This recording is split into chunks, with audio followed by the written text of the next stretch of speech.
Hello, Stitchers. Welcome to Stitch Please, the official podcast of Black Women Stitch, the sewing group where Black Lives Matter. I'm your host, Lisa Woolfork. I'm a fourth-generation sewing enthusiast with more than 20 years of sewing experience. I am looking forward to today's conversation, so sit back, relax, and get ready to get your stitch together.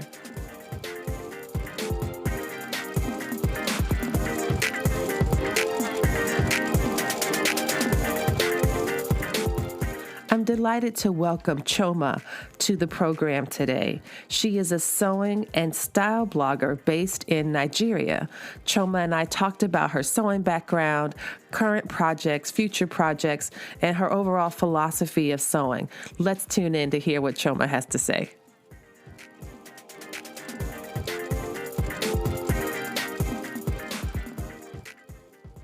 Hello, Lisa. Chioma. Yes. Chioma, Okay. thank you so much. Oh, this sounds good. Does it sound good on your end? Yes, it does. Oh, wonderful. Mm-hmm. Thank you so much for taking the time. I know it's 9 p.m. there, so you've probably had a long day. Yes, I did, but it's no problem. My first podcast, I couldn't say no. I'm very excited. I am very excited. Thank you so much for agreeing to speak with us today. My pleasure.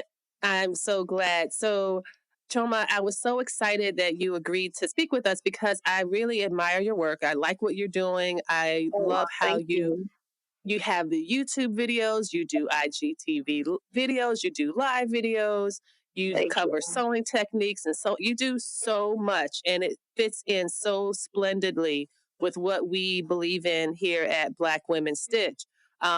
And I wanted to talk to you just about a few things about how you started sewing, how your sewing 2019 challenge is going. I saw part of your video from your plans for 2019 and just a few things like that. So can we begin by talking about how you started sewing? Yes, we can.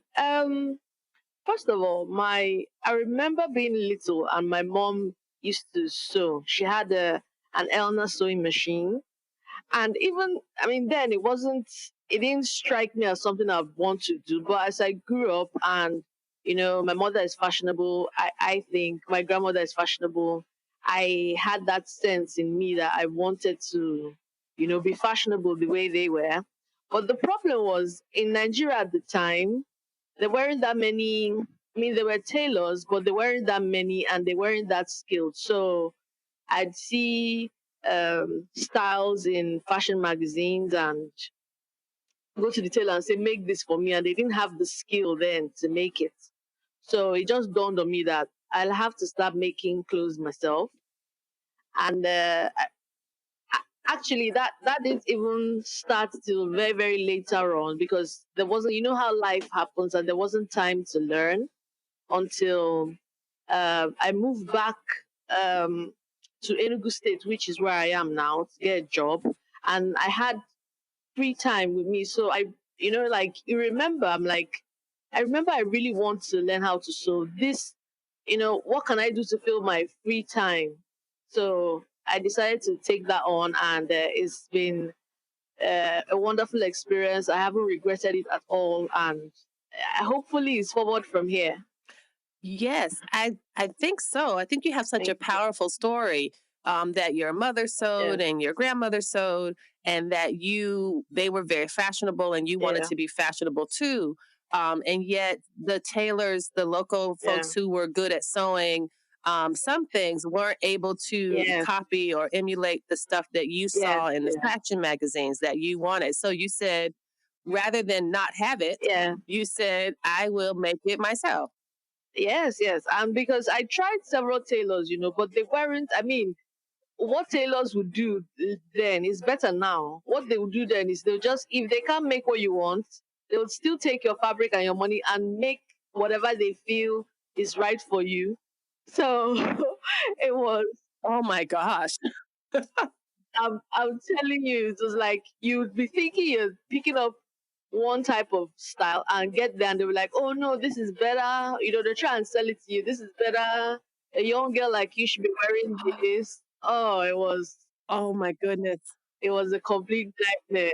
It was a complete nightmare. Oh my goodness. That's funny that they took the fabric. So it's not like you could even get the fabric back and make what you wanted. You No, no, no. You had to take what they made for you, and yeah, I think that that's where real sewists are born, because any other, like so many of my other friends or people at the time would just take it. But, like if you have that sewing, well, I say spirit or creative energy in you, I just thought to myself, I would do this. It can't be that hard. I mean, now I know it's not that easy, which is another reason why, if you see my sewing, I like to copy a lot of what I see online and show people the process of how to make it. yes. But I just thought, no, I'll do it myself. I'll figure out a way and I'll do it myself. And yeah, I did, I guess. I think you very much did. I'm looking back now at your videos from Me Made May. Can you tell us a little bit about your Yeah, approach to Me Made May? I remember you saying that it was your first time doing it and that it was a particular challenge yeah, that you wanted to conquer. And I think you did. I think you made some really amazing yeah, things. Tell me about how Me yeah. Made May worked out for you this year Thank as a you. first timer. Okay, first of all, I think my pledge was to wear at least uh, two me-made garments in a week, and I chose that because it was my first time. I didn't like. If you see in my video where I put my review on me made me, like in your head you think you're making so much, but in reality you're not at all.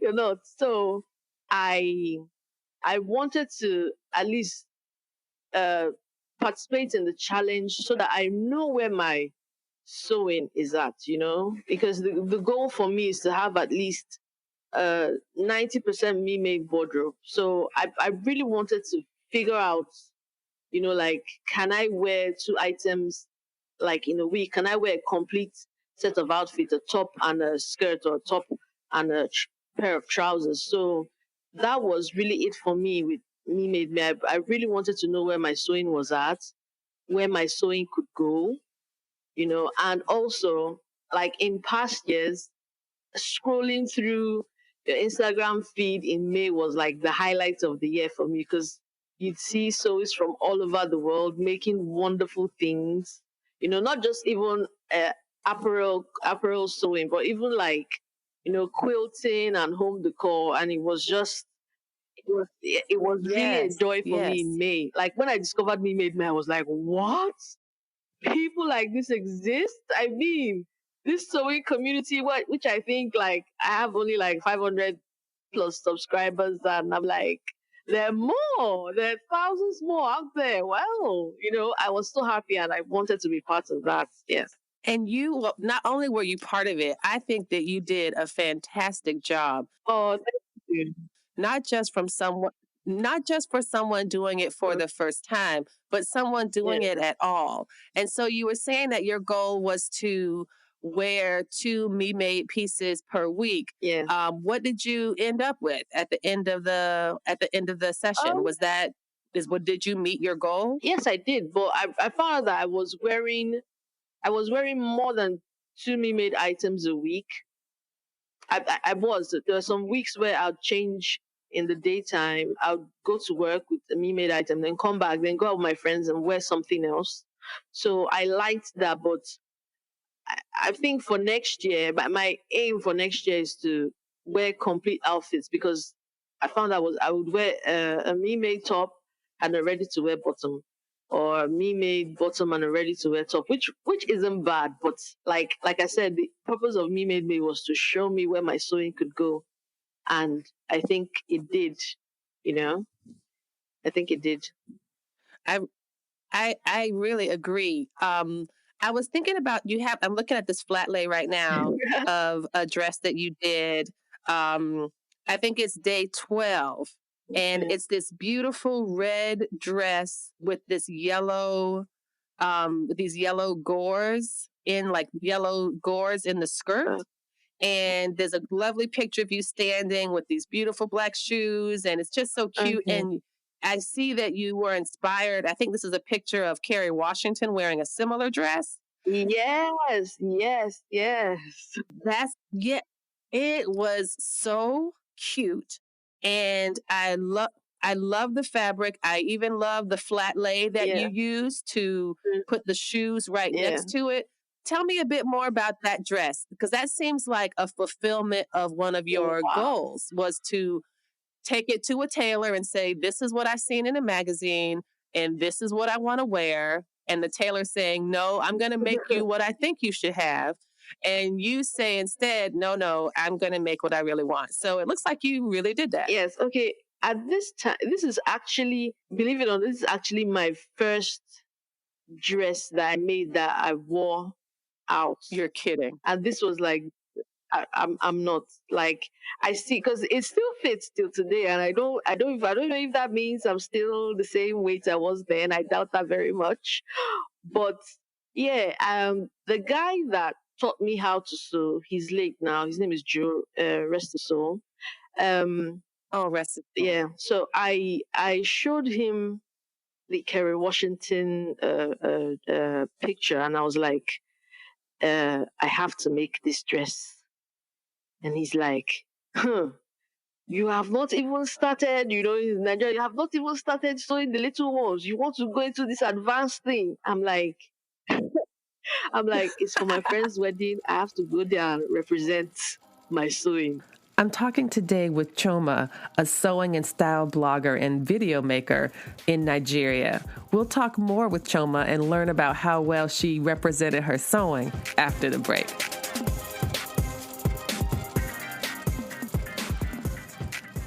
Stitch Please, the Black Women Stitch podcast, talks a lot about sewing. But if you'd like to see some of what we're discussing, we invite you to follow us on the socials. On Facebook, you can find us at Stitch Please, and on Instagram, you can find us at Black Women Stitch. On Instagram, you'll find a lot of great pictures and compelling social commentary. In addition, you can participate in a weekly live Instagram chat at 3 p.m. on Thursdays at Eastern Standard Time. So follow us on the socials, Facebook at Stitch Please and Instagram at Black Women Stitch, and get your stitch together.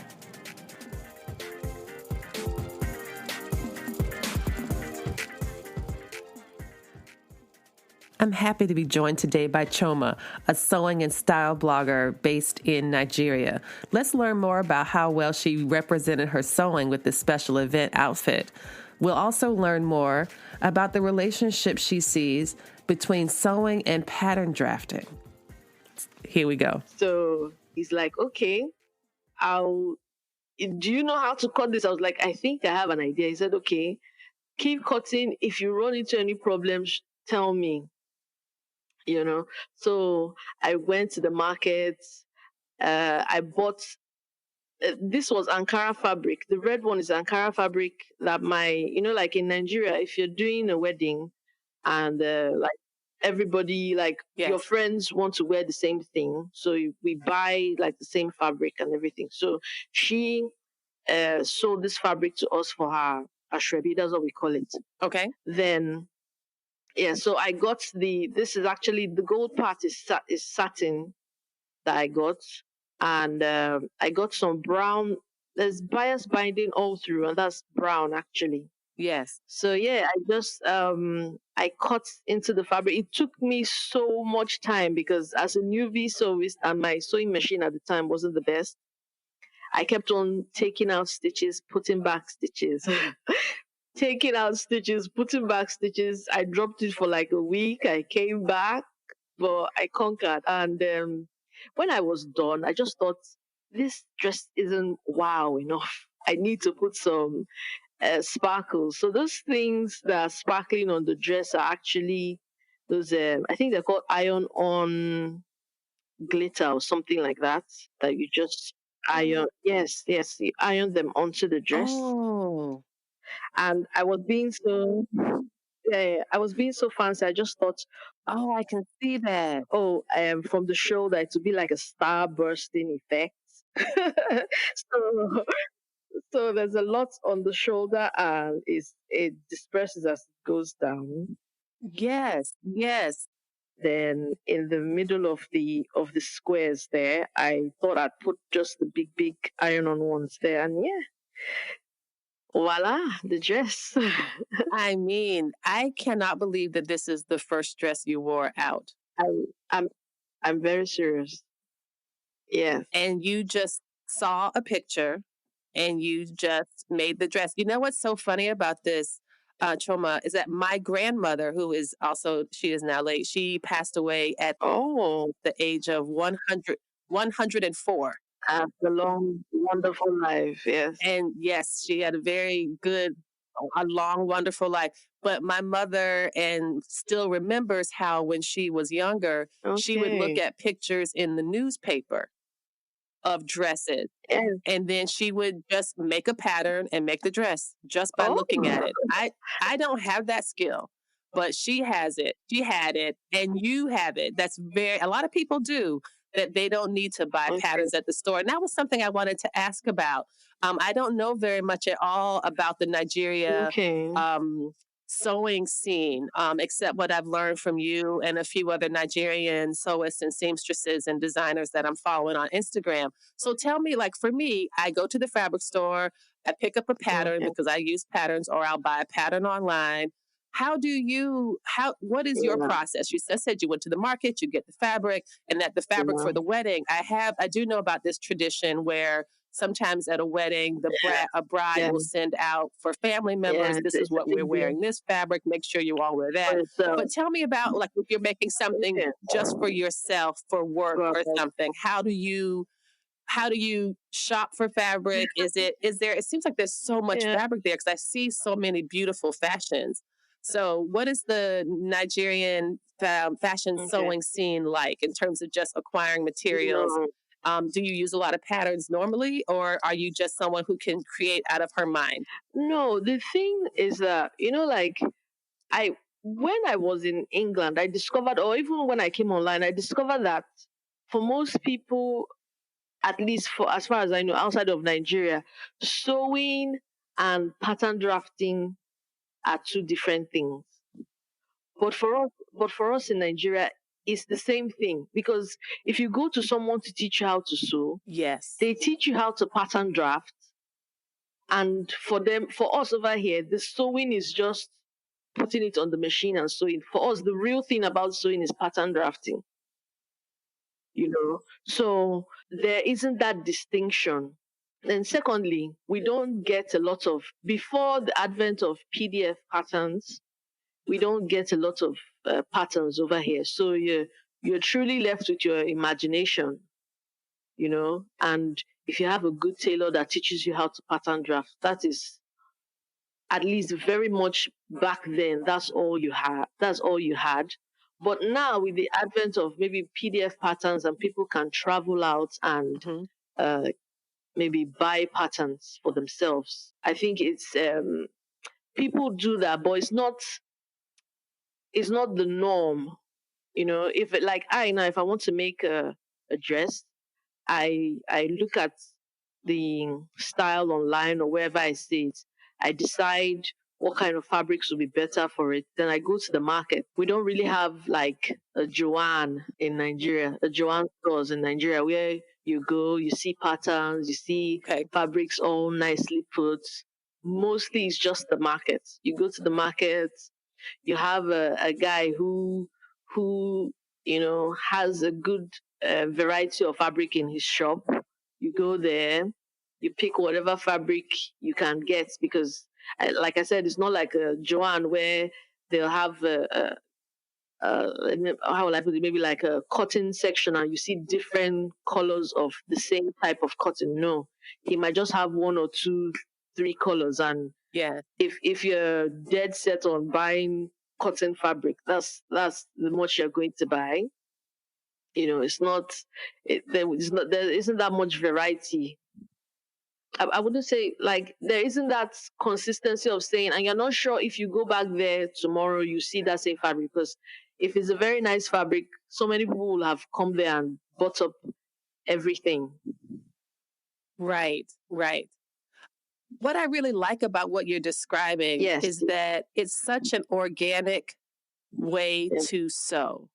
And it is very different from how we learn in the States. I think I can't speak for everyone, but for myself, Yeah. I was learn I, it was like your teacher who was trying to get you to start small. Yeah. Like you wanted to make a dress, so you made a dress. Oh. When I started sewing, I wanted to make a dress too, but I started with a tote bag and then a pillowcase and all of these very simple things. And I think a lot of folks in the US, a lot of new sewers get kind of frustrated with the traditional method that says you have to start, you have to learn to read a pattern. Yeah. And you get so dependent on patterns that we don't learn to draft Yes, definitely. in the way that you're describing. And I think the way that you're describing is so much better because you get to learn to make things to fit your body instead of Yeah.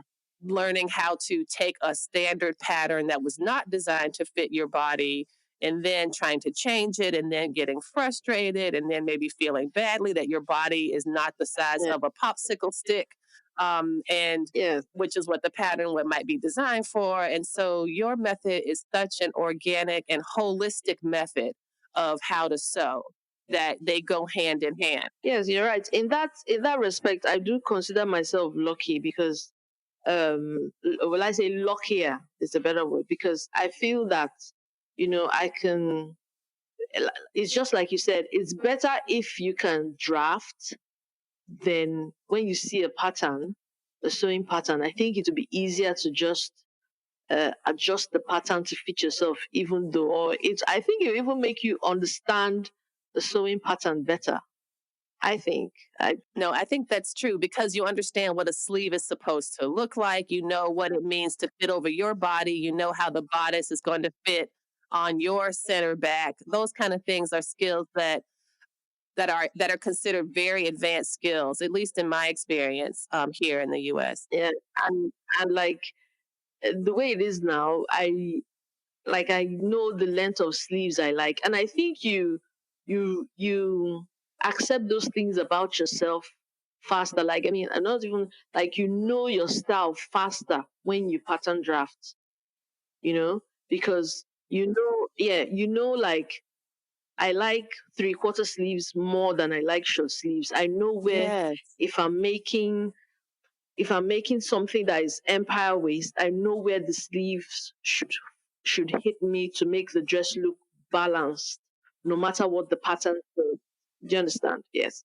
So yes, because you can sew something, yes, high waisted empire waist, and you wear a top, and yes, yes, it's not balanced. You don't really look proportionate in what you're wearing. But if you pattern draft, especially for yourself, or even sewing for yourself, but I think pattern drafting makes you get there faster. You yeah, you realize that this silhouette fits me better. This yes, volume of skirt fits me better.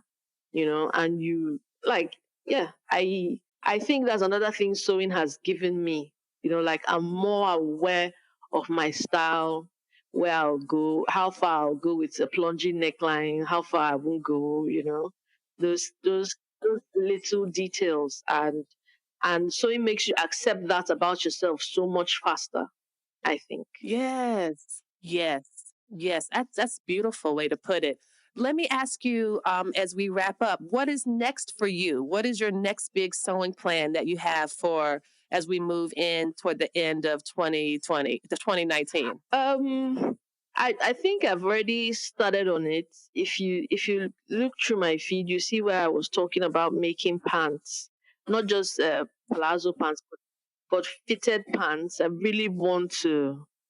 It's something I really want to see if I can conquer by the end of the Yes, year. I've started making one, but I've had fitting issues, and once those things come up, I like give the pattern some space for a couple of days before I get back to it. Then my brother is also getting married at the end of the year, so that kind of puts a hold on things for me because I have to I'm making what I'm wearing for his wedding. I make what I wear for all my brother's weddings so far. So yeah, that is really it for me for the end, for as far as this year is.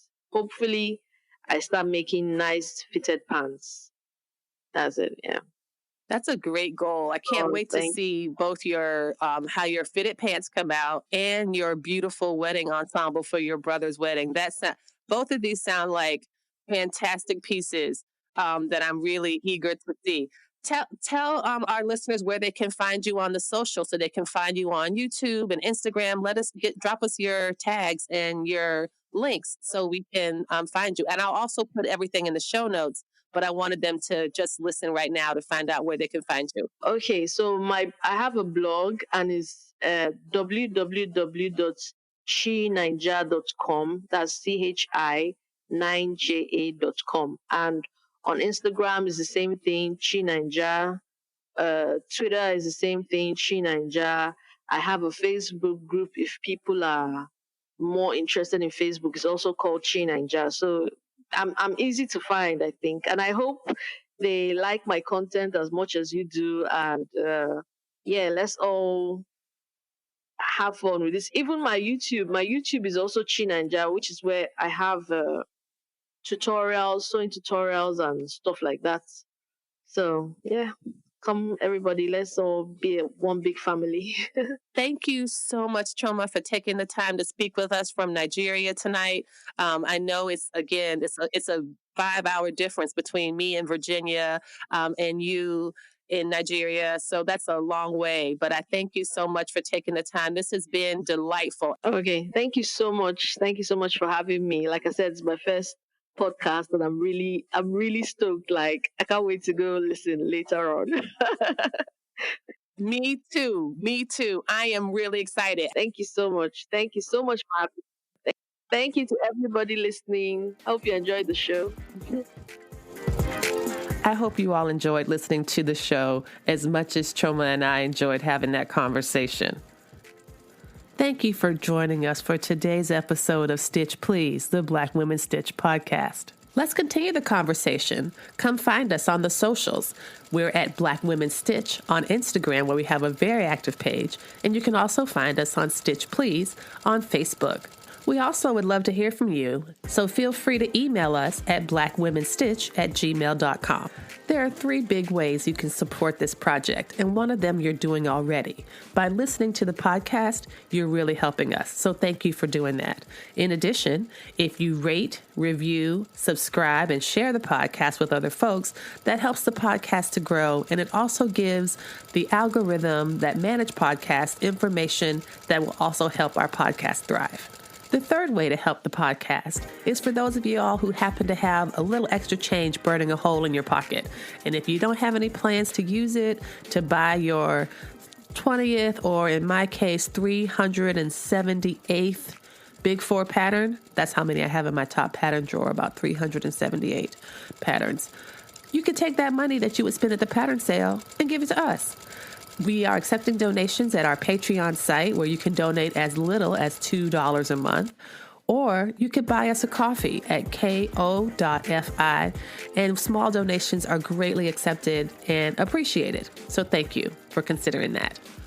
If you would like a transcript of this episode, you can find that at our website at stitchpleasepodcast.com. And we also ask that you check the show notes, where we have lots of additional information and supplemental information for what we discussed in the podcast. You can find affiliate links there for the products that we like.